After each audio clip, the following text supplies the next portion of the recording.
in an essay written by Netaji Subhash Bose on Deshbandhu Chittaranjan Das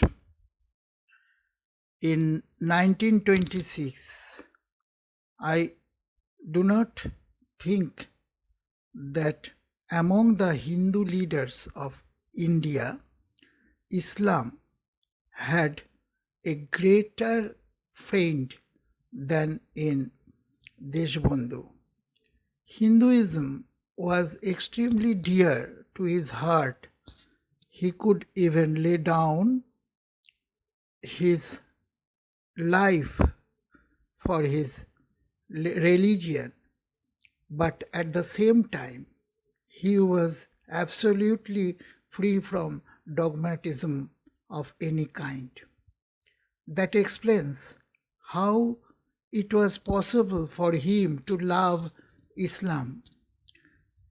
Netaji was a follower of Swami Vivekananda, and the doctrine of selfless living and service to humanity appealed to him greatly. According to Bose, India was most suited to an independent federal republic. He would by no means accept colonial self-government or dominion home rules. According to him, democracy was a Western institution and that the Oriental people in India were not suited to Western democracy.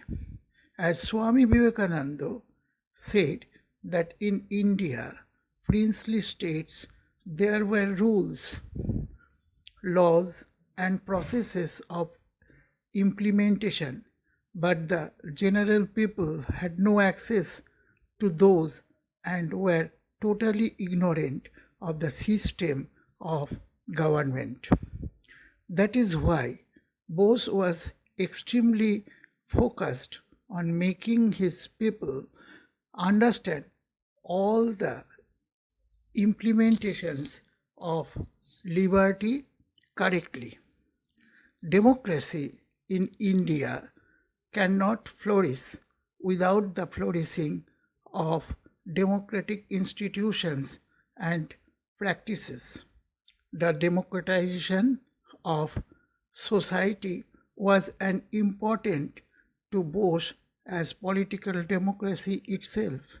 Bose, in his presidential address at Maharashtra Provincial Conference in Pune in the year 1928, gave the brief outlines of what the Constitution of India should contain.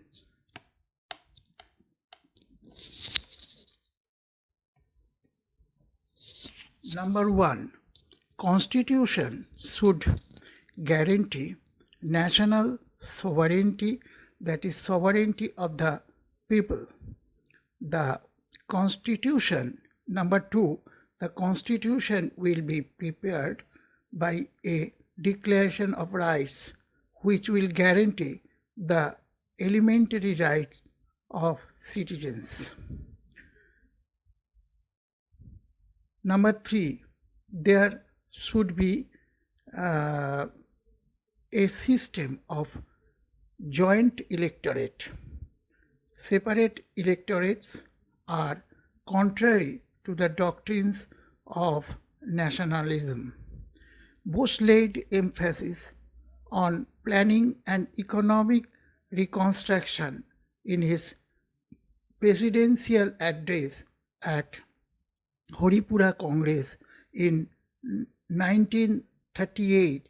He advocated his ideas about economic planning and industrialization through National Planning Commission. State would adopt a comprehensive scheme for gradually socializing our entire agricultural an industrial system in both production and distribution.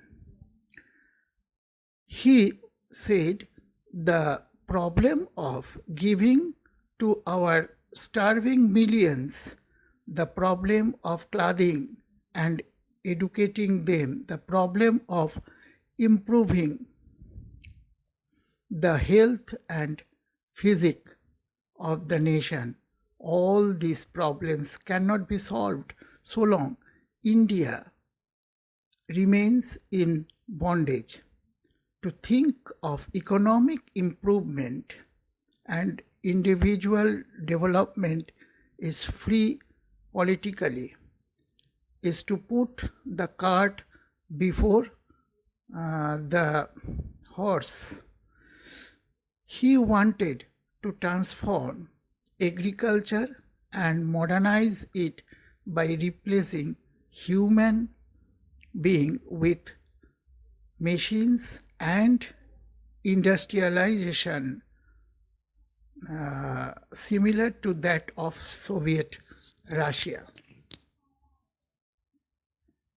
He said the concept of human freedom has changed. In ancient times, by freedom means spiritual freedom, renunciation, freedom from lust, greed, and greed, etc. But this freedom also included freedom from political and social bondage. According to him, state is the master of individual, the servant. So what I am repeating, according to him, state is the master, the individual, the servant. A political system, a system of an authoritarian character in place of a so-called democratic system, it will work as an organ or as the servant of the masses, the servant of the people. The political foundation of democratic philosophy is the supremacy of the people as the source of authority. This I have written to counter the propaganda once started by the Times of India to make a headline of showing Netaji as the proponent of autocracy. The sources I have used here are: number 1, Bose Shishir Kumar, editor, A Beacon Across Asia, a biography of Subhas Chandra Bose. And the second one, Bose Subhas Chandra, Netaji's collected works, all volumes. Thank you very much.